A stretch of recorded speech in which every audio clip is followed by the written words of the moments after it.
Binge the full weekend free over at patreon.com/inspireddisorder. What you manifest in your mind, you can bring to reality. Never, rarely, sometimes, always is a movie that I watched on HBO Max. The movie that I've heard recommended multiple times on multiple movie podcasts. A movie that came out this past year, 2020, the year that shall always be remembered for all of the great movies that didn't come out. But this one did. It's an independent movie. It really gave me the similar vibes to Nomadland, a very quiet, very minimal movie, but very honest, raw, real. It follows these two girls. They're related. I think they're cousins, on a trip from rural Pennsylvania to New York City, to deal with an unwanted pregnancy. And it's just it's a very simple movie. It starts off with the main character, Autumn. She's in a talent show for her school, singing kind of like this love song, emo love song kind of a deal, and getting heckled. And it really just kind of sets up these characters just being like, just these quiet, at least Autumn is just this quiet 17-year-old girl going to high school. And then she finds out she's pregnant. She clearly has a home life where she has a lot of siblings.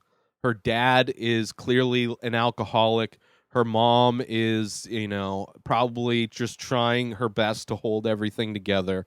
But, not the best home life. But it just kind of gives you little subtle things. It doesn't really go into a lot of stuff. Very simple movie. Very simple movie about these girls who work at a grocery store, and they go on this thing. But this movie, despite being very simple, being just very, very minimal, nothing's really forced upon you. There is tons of tension and stress in this film. Just like the idea of these like young girls. I mean, even thinking of when I was 17, going on a trip to a different state to take care of a medical procedure, without, secretly doing this, not wanting anybody in my family to know, not wanting anybody that I, know to know. But then at least she has her cousin there on this trip. But still, like, it's a scary thing, to watch children kind of go on this long, especially like if you're from some rural place and you're going to a big city.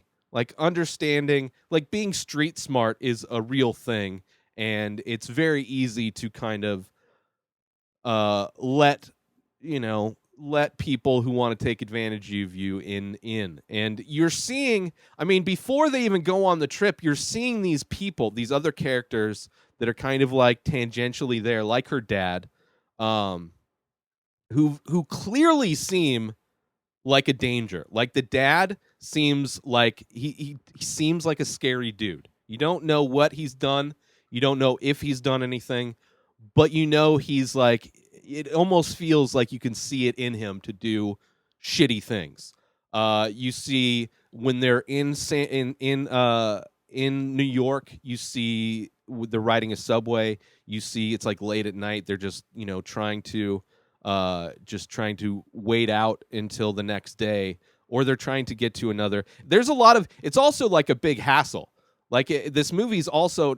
So anyway, let's go back to the tension, the stress, all the stressful kind of characters that are. So there's a subway guy that like reaches into his pants and starts jacking off while watching these girls. There's their store manager at the grocery store at the end of the night when they're counting out their tills and they're giving him the money to verify. He like grabs their hand and makes out with their hand, both Autumn and her cousin that both work at this grocery store, which that manager, by the way, reminds me of managers that I've worked with at Costco. Specifically, I won't say his name, but let's just say this guy's name is David, and I don't know if he still works there, but he would spend, when he was manager, entire shifts in other departments flirting with girls, despite the fact that he has his a girlfriend with like 20 kids. That he's not marrying her, but he has tons of kids with her, and he spends all day, every day, flirting with every female employee, trying to, who knows? Like, so this manager at the grocery store that would, kiss their hands is like one step further than that manager. And I've seen other managers do crazy shit, but seeing that store manager easily, like predatory, like dangerous, right? The dad, the Subway guy, the store manager. There's a guy when they're going to New York, a kid that's going there to, watch a concert. He's even freaky. And then the first Planned Parenthood that she goes to see if she's pregnant. And they do just an over-the-counter pregnancy test, and then they do an ultrasound, and they lie to her. Spoilers, they lie to her. She finds out when she goes to New York to get this procedure done because they won't do it in Pennsylvania. They lie to her and say that she's 10 weeks pregnant. But when she shows up in New York, she finds out that she's 18 weeks pregnant. So clearly, and they say it's like a common thing that happens. They see a lot from people in other states that usually it's a week or two off, not 8 weeks off.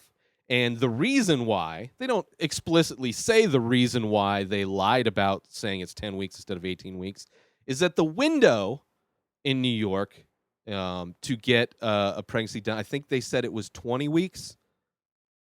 So she had like a 2-week window where if in Pennsylvania, if she waited 2 weeks before going to a state that she would be able to get it done, it would be too late. It's clear manipulation due to fundamentalist Christians being, for whatever reason, working at a Planned Parenthood. Kind of reminded me in some ways like a more subtle version of Borat 2 when he goes in to get the toy baby out of his daughter's stomach. But she was freaky too. So you see all these like landmines that these two girls are kind of avoiding on their journey. But the whole journey, the whole movie is like this. It's like this. It's annoying because it's so true how just frustrating it is to get anything done through big systems, and how like just tedious and time, how much time it takes.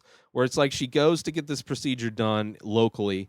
They can't do it. They lie to her. So she tries to do some home remedies for getting rid of an unwanted pregnancy, which involved apparently like super high doses of vitamin C, which involved punching herself in the stomach. Clearly didn't work. So she finds out that in New York they go to a Planned Parenthood in like Brooklyn, I think, or the Bronx. I think it started with a B.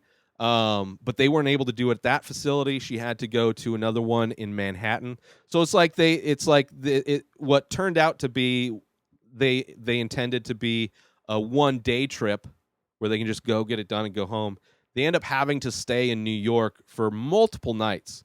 And in that is where you see all these other landmines. And then the concert guy shows up again, and is kind of, I mean, he's like a nice guy, but you can tell that there's like a possibility for fuckery to go on.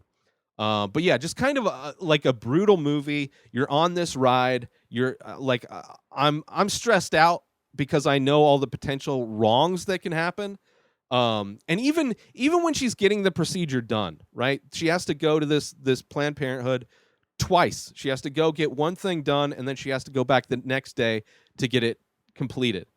And if she doesn't go back the second day, then it can cause major health problems. And this whole time, I'm like, movie, please, movie, do not make this a tragedy. Please do not make this a tragedy. So the whole time I had that stress, which I'm sure the character has as well, because she knows that like she's got to get this done, and she's sacrificed so much to try and get to this place and do it. But thankfully, this movie is also about friendship, how these cousins are, she was lucky to have her friend, her cousin there with her while she was on this journey. So despite like all these landmines, the movie would have been far more stressful and probably even gone in a different direction if there weren't two of them on this journey, if it was just Autumn on her own. But I thought it was amazing. The scene that the title comes from is heartbreaking. She's doing a questionnaire at the second, or at the Manhattan Planned Parenthood, and they're going over different questions to find out if her pregnancy was caused by anybody that would want to cause her harm for getting rid of the baby. Kind of either a boyfriend or she's a victim of sexual abuse in some way. And it doesn't explicitly say, but the way it goes through that scene, it says this movie says so much without saying barely anything. Like, as far as the landmines of potential danger, it doesn't overtly go over the top of trying to force feed the audience like these are dangerous moments. You just kind of know while you're watching this that like shit could easily turn on a dime and go really wrong for these girls if given just the reality of certain scenarios that can happen out in the world. But I enjoyed it despite it being kind of a stressful brutal movie, but it is very real. It's very honest. It's a movie that makes you wish Planned Parenthood and easy access to abortion was something that was available in all states, because it's disgusting to see people who work at Planned Parenthood in certain areas, certain states, really try to swindle and con people into having babies that they probably shouldn't be having. It's a thing that people can argue and debate, but it should be up to the person who is pregnant to make the decision of whether to keep the baby or not. More so than it's a person's decision to wear a mask during a pandemic.